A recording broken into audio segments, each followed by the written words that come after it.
They believed it would be a controlled conversation, carefully shaped, neatly managed, another polished chapter in Prince Harry's ongoing media journey. Instead, the BBC control room found itself watching in stunned disbelief as one of Britain's toughest interviewers slowly removed every safety net he had walked in with. By the time the studio lights softened for the final time, the prince who had once walked away from the palace was also walking out of the studio, guided to the exit by staff who had quietly decided the interview had gone far enough. The Newsnight studio did not look like a battleground, but the air felt charged like one. Warm golden lamps glowed across the room, catching the gilded edges of two deep red velvet chairs placed opposite each other. Between them, a small round table stood with a glass water bottle and two tall glasses still full. Behind them hung a giant oil painting of a darkened London skyline, the sort that seemed to stare back at them like a witness. On the left chair sat Emily Maitlis, posture perfect, shoulders straight, legs crossed neatly. A notepad lay across her lap, a pen clipped across the corner. She looked calm, approachable even, but the sharpness in her jaw revealed something else. This was not a relaxed talk show. This was Newsnight. Opposite her, Prince Harry adjusted himself in his seat, the expensive suit stretching slightly across his shoulders. His ginger beard was carefully trimmed, his hair a little thinner than the tabloids exaggerated, and already his expression carried a trace of annoyance, like he had arrived ready to defend himself. "Good evening," Emily began in her steady, low voice.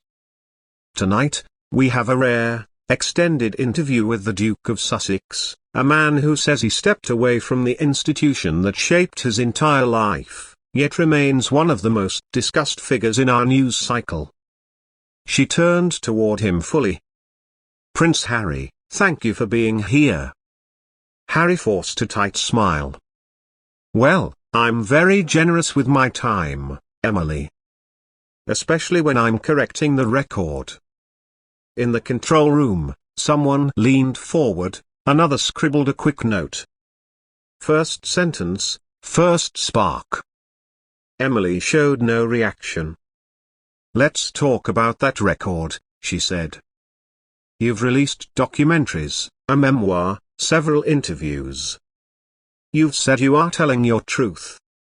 Yet every time you speak, a new version seems to appear. Do you understand why some people are growing tired?" Harry's jaw tightened. "Tired?" he echoed, letting out a short laugh. "People were happy to consume lies about me for decades. I think a few hours of truth is hardly too much to ask." "But why," Emily continued gently, "does the truth require constant retelling? You've said you want privacy. You've criticized the press for intrusion. And yet here you are, again in front of cameras, talking about the same issues you say harmed you." Harry leaned back, hands clasped tightly. "Privacy," he said slowly, "is about the ability to choose. I choose when to speak. That's not the same as being hunted. That is what happened to me, to my wife, to my mother." Emily nodded. "You mention your mother often. Princess Diana is a constant point of reference in your statements. Some critics argue that you use your trauma as a shield to block criticism. What's your response?" His eyes sharpened. "I'd say those critics are part of the whole system. Of course they're uncomfortable. I'm telling the truth about a machine that feeds them. And I," Emily said evenly, "am part of that machine. So I'll ask plainly, do you consider me personally complicit?" Harry gave a small, dismissive smile. "You're in the system, Emily. Whether you want to be or not." Silence spread between them like a weight. In the control room, someone whispered, "There it is." Emily drew a slow breath. "I ask," she continued, because you often speak of empathy and mental health. Yet your language toward journalists is wide and sweeping. You see that, don't you? I'm done being polite, he said firmly. For years we stayed quiet, we tolerated it, we swallowed it. It cost us more than you can imagine. You don't get to tell me how to speak about my own life. Emily watched him quietly for a moment, then lowered her eyes to her notes. Let's get specific, she said. Security. You've taken legal action over their removal of police protection when you visit the UK. At the same time, you've publicly criticised Britain and its institutions.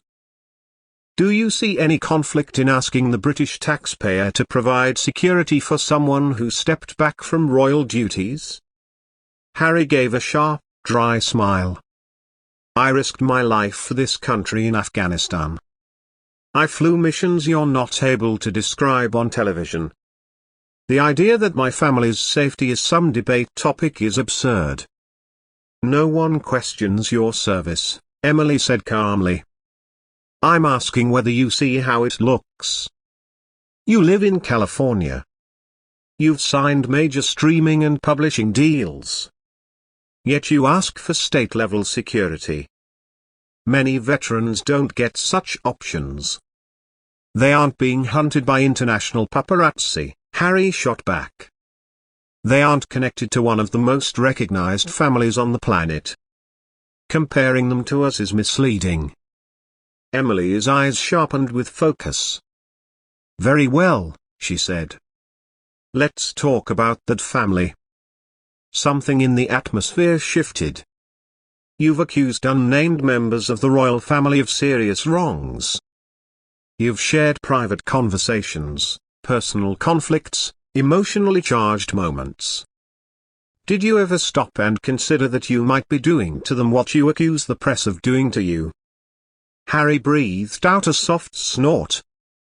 Number. Because there's a difference. The press exploits.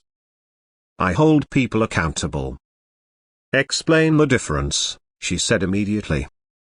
Exploitation, he said, leaning forward, is taking pieces of someone's life without their consent and twisting them for money. Accountability is telling the truth about people who use their position in harmful ways. If my family had behaved differently, the story would be different. Your brother? She asked quietly. Your father? Do you see them as abusers? That's manipulative, he snapped. You want a headline. I want to understand the scale of your anger, she replied. You describe fights, arguments, cold silences. Some viewers may wonder whether you've become the thing you're fighting as someone who cannot move on. For the first time, something flickered in his expression, doubt, irritation? But it vanished quickly. I didn't start this war, he said slowly, but I won't lose it quietly. Emily let the words hang. Then she scribbled a note. In this interview, she said, you've used the word war several times. War with the press. War with the institution. War for your narrative. Do you ever worry that ordinary people, those dealing with the NHS, rising bills, daily strugglers, may see your conflict as privileged drama? That's a classic tactic, Harry said, voice rising. Whenever someone speaks up from a marginalized place, people suddenly pretend there are more important issues. As if only one problem can exist at a time. Do you, she asked softly, see yourself as marginalized? He paused, then lifted his chin. In some ways, yes. In my family, absolutely. The institution wasn't ready for my wife. We were punished. And yet, Emily replied, you are still a prince. You still live in a multi-million-dollar home in Montecito. You still use your title, even indirectly. Is that really marginalization or strategic rebranding? color rose in Harry's face. "This is exactly the sort of twisting I expected," he said coldly. "I came to talk about our projects or mental health programs, veteran worker, and instead you obsess over phrasing." "We will talk about your projects," Emily said. "But those details are in press releases. What people rarely see is you under genuine questioning." "Yes, this is television. But it is also journalism." "You seem proud of that," he said sharply. "I am," she replied simply. Quiet tension filled the room. On the monitor, the two figures looked like opponents in a slow-moving strategy match, one steady, one tightening. Emily checked her notes again. "One last question for this part," she said. "If your father is watching tonight and switches off halfway, what sentence do you hope he hears?" Harry stared, caught off guard.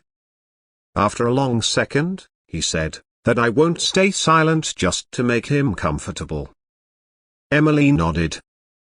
"And what sentence," she asked quietly, "do you most fear he hears?"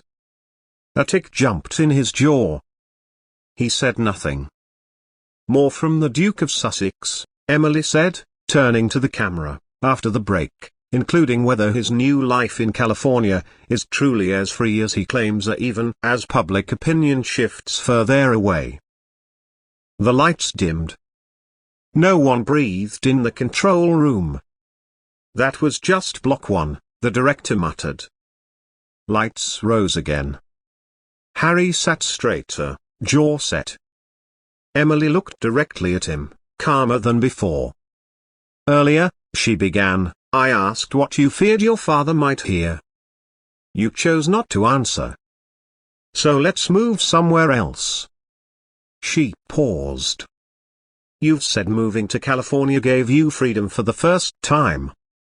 But from the outside, your life now looks more commercial, more curated, and as some would say more exposed than ever." Harry gave a quick, disbelieving laugh. "That's a very British way of seeing freedom. As though freedom only matters when it fits someone else's standards."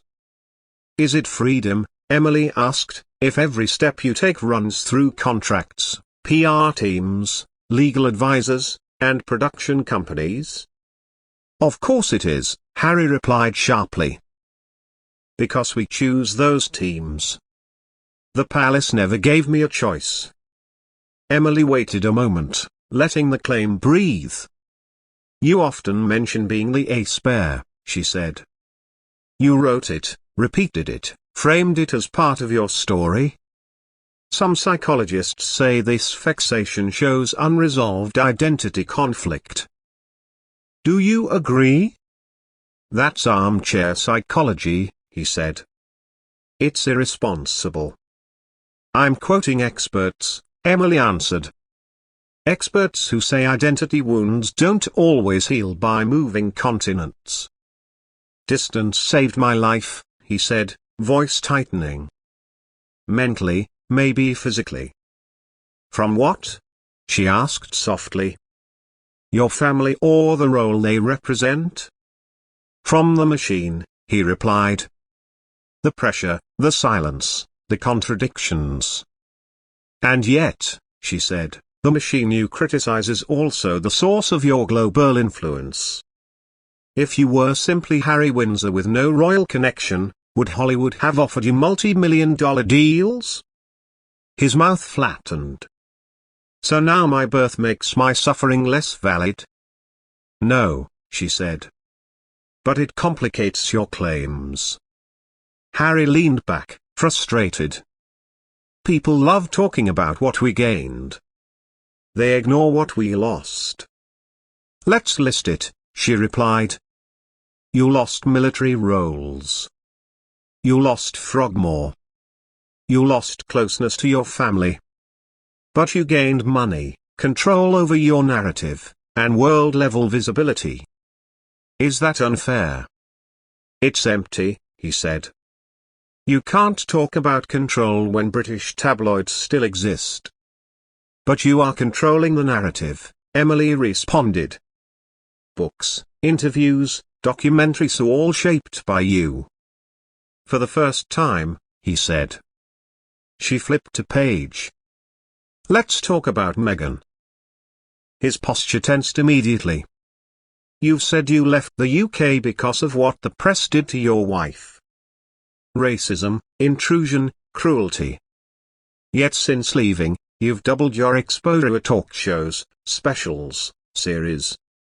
How does that make sense? We choose the environment now, Harry insisted. That's the difference. And when Meghan sits for long, emotional American interviews those are controlled, Emily said. But when British journalists investigate claims you both make, that is harassment. British journalists never investigate, Harry retorted. They attack. Some would disagree, Emily said calmly. They check timelines. Details. Statements. Inconsistencies happen when trauma is retold, he said. Anyone who knows trauma understands that. Then let's discuss one specific inconsistency, Emily said, lifting a page. In one interview, Meghan said a conversation about your child's skin tone happened before your son was born. Later, you said the discussion happened earlier in your relationship. Can you explain? Harry froze for a moment. That was twisted by the press. I'm quoting your own words, Emily replied. The nuance was destroyed, he insisted. For shock. You don't think the nuance matters? She asked. This was one of the most serious allegations ever made against the royal family. Harry leaned forward. The fact you're questioning it shows the institution hasn't changed. I'm questioning the timeline, she said quietly. Not the pain. They're connected, he said sharply. Sometimes, she replied, journalism requires separating them. Because timelines shape public understanding. Harry shook his head in disbelief. This is why things never improve. You hide behind definitions while people suffer. And claims become meaningful, Emily said, only when definitions are clear. Harry's foot began bouncing. He switched tactics. Let me ask you something. Has your family ever been chased by cameras? Has your mother ever died because people wanted a picture? Emily stayed composed. Number. But many families lose loved ones without global fame. Pain doesn't become more meaningful because of status. It becomes a competition, Harry said sharply, when people use it to dismiss what happened to me. And it becomes strategy, she said softly, when you use it to justify every decision since. He hesitated, then shut his mouth tight. You've accused the monarchy of emotional neglect, she said. You've accused the British media of racism. You've accused staff of sabotage. In your version of events, is there any institution that isn't an enemy? The one I'm building, he said. With Netflix? Charities? Veteran groups? Youth foundations fund EDA. By our commercial work, he said, cutting her off. Moral questions arise, Emily said, when advocacy becomes blended with branding. That's cynical, he said. Or realistic, she answered. The room felt warmer, heavier. One more question before we move on, she said. Has anything you've done since leaving Britain improved your relationship with your family? Harry took a long breath. Number. And if that means permanent distance, a broken bar, no reconciliation, a broken bar, no return, and not as a royal, not even as a son? He looked down. Then that's the cost of truth. Some would say, she murmured, it's a heavy cost for a story that will always be debated.